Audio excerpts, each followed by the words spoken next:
ఓం సాయిరామ్. సమర్థ సద్గురు సాయినాథ్ మహారాజ్కి జై. సాయి భక్తులందరికీ నమస్కారం అండి. మన బాబాగారి దయవల్ల మనందరం బాగుండాలి, సంతోషంగా ఉండాలి అని చెప్పి మనస్ఫూర్తిగా కోరుకుంటూ ఈరోజుటి వీడియో స్టార్ట్ చేస్తున్నాను ఫ్రెండ్స్. ఇక ఈరోజు వీడియోలో మనం చూడబోయేది ఏంటి అంటే, రేపు నీ ఇంట్లో ఒక అద్భుతం జరగబోతుంది. నా ఆశీర్వాదంతో నువ్వు శుభవార్త వినబోతున్నావు బిడ్డ అని చెప్పి బాబాగారు అయితే మనకు ఒక మంచి సందేశాన్ని తీసుకొచ్చేసారండి.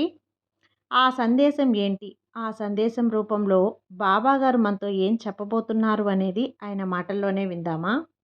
తల్లి, రేపు నిన్ను మంచి అదృష్టం వరించబోతుంది. అందుకో బిడ్డ, ఎట్టి పరిస్థితుల్లో కూడా వదులుకోకు. నన్ను నమ్మి నా మాటలు వినడానికి వచ్చావు కదా, ఆ అదృష్టం నిన్ను వెతుక్కుంటూ రాబోతుంది. బిడ్డా, నీకు అవసరమైనప్పుడల్లా నేను నీ సాయి తండ్రి, నాతో మాట్లాడు. ఏంటి బాబా, నాకు ఏం కావాలో నీకు తెలియదా? నేను అడిగితేనే ఇస్తావా, నేను అడిగితేనే చేస్తావా అని అనుకోవద్దు. నన్ను చూస్తూ ఉండిపోకు. నన్ను చూస్తూ మనసు విప్పి మాట్లాడు బిడ్డా. ఆవు పొదుగు నిండి ఉన్నా కూడా దాని నుండి బిడ్డ నోటితో తాగితేనే పాలు ఊరుతాయి. అలాగే నాకన్నీ తెలిసినా కూడా నా బిడ్డకు కావలసింది అడిగితేనే కదా చెయ్యాలనిపిస్తుంది. నువ్వు బాబా అని అడిగినప్పుడే నాకు కరుణించాలనిపిస్తుంది. నా గురించి నీకు నువ్వు తెలుసుకుంటేనే కదా నా మీద భక్తి ఏర్పడుతుంది తల్లి. అలాగే నా దగ్గర అడిగితేనే కదా నీ కోరిక తీరుతుంది.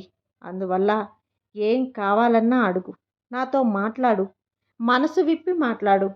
ప్రశాంతంగా మనసులో కూడా మాట్లాడుకో. మాట్లాడటం మాత్రం మానవద్దు తల్లి.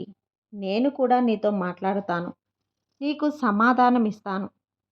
నేను మాట్లాడేది తప్పక నువ్వు గ్రహిస్తావు. విగ్రహంగా ఉన్న నువ్వు నాతో ఎలా మాట్లాడతావు బాబా అని అడుగుతున్నావు కదా, అది కూడా చెప్తాను విను తల్లి. ఎవరో ఆత్మలో నేను కొలువై ఉన్నాను. వాళ్ళలో నీ కష్టాలు పంచుకున్నప్పుడు వాళ్ళ రూపంలో నీకు బదులు ఇస్తాను. మనసు విప్పి నీ సమస్య చెప్పుకో. ఆ స్థలం నుంచే నీకు పరిష్కారం చూపిస్తాను. ఎవరినైతే నువ్వు వెతుక్కుంటూ వెళ్తావో వాళ్ళ రూపంలోనే నీకు కావలసిన ఆదరణ కల్పిస్తాను. ఎవరి దగ్గర నీ దుఃఖం పంచుకుంటావో వాళ్ళ దగ్గరే నీకు సంతోషం కలిగేలా చేస్తాను.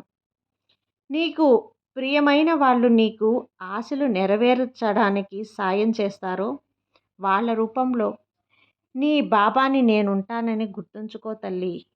దుఃఖంలో ఎవరైనా సరే ఆరుదల చెప్పారు అంటే అది నేనే. నీకు బాధ కలిగినప్పుడు నీతో బాధను పంచుకుంటూ ఎవరైతే ఏడుస్తారో వాళ్ళలో ఉన్నది నీ బాబానే అని గుర్తుంచుకో తల్లి.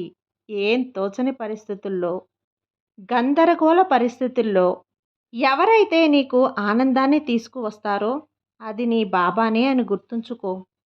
ఎవరు కూడా తాముగా నీ దగ్గరకు రాలేరు. నీ దగ్గరకు వచ్చేది నా అనుమతితోనే. నేను పంపించానని గుర్తుంచుకో బిడ్డా. నన్ను దాటి ఎలాంటి ఆరుదల మాటలు నిన్ను చేరవు.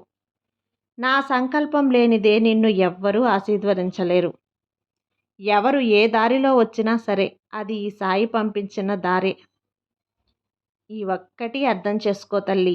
ఇవన్నీ ఎవరో ఏదో చెప్పారు అని కాదు, ఏదో అన్నారు అనుకోకు. ఇవన్నీ నీకోసమే, నా బిడ్డవైన నీకోసం మాత్రమే పంపుతున్నాను ఈ సందేశం.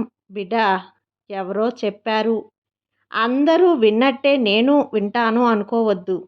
నీ బాబా చెప్పేది నీకోసం మాత్రమే అని మర్చిపోవద్దు. ఇది విన్న ప్రతి ఒక్కరూ నా ఆశీర్వాదం, అనుగ్రహం వలనే వినగలుగుతున్నారు. అందరూ నీ తండ్రి మాటలు వినగలరా చెప్పు? ఎవరైతే నా మాటలు వినగలరో వాళ్ళకి చేరేలా నేను చేస్తాను. ప్రతిరోజు అద్భుతవంతమైన రోజులు. ఎందుకంటే నీకు ఆరుదలలో చెప్పేది నీ సాయి తండ్రి. కాబట్టి నువ్వు నా బిడ్డవి, ఈ సాయి బిడ్డవి తల్లి. ఇప్పుడు ఇది వింటున్న నువ్వు అదృష్టవంతురాలివే కదా బిడ్డా. నీ సంతోషానికి చిగురులు వస్తాయి. నువ్వు ఎదురు చూస్తున్న నీ కోరిక, కోరుకున్నటువంటి కోరికలు నెరవేరే రోజులు వస్తాయి. కష్టాలు కరిగించి వాటిని ఎదుర్కొనే ధైర్యాన్ని నేనిస్తానమ్మా. సమస్యల నుంచి ఎలా బయటపడాలి అని పరిష్కారం నేనే చూపిస్తాను.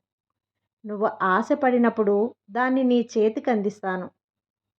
నువ్వు కన్నీరు కార్చేటప్పుడు అదృష్టాన్ని కలిగిస్తాను. నీకు చెడు జరుగుతుంది అనుకున్నప్పుడు నీకు మంచి జరిగేలా చేస్తాను.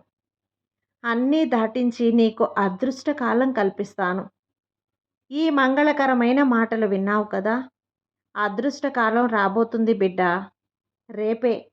నీకు ఈ మాటలు నీ వరకు చేరాయి అంటే ఇక నీకు రాబోయే కాలమంతా కూడా నా బిడ్డకు అనుకూలమైన కాలమే. నువ్వు ఏం చేసినా విజయమే తల్లి. ప్రశాంతంగా ఉండమ్మా. నీ మనసులో ఎలాంటి భయం ఉంచుకోకు. నీ బాబా నీకు అండగా ఉండగా నీకు భయమెందుకు చెప్పు. సర్వే జన సుఖినో భవంతు. జై సాయిరాం.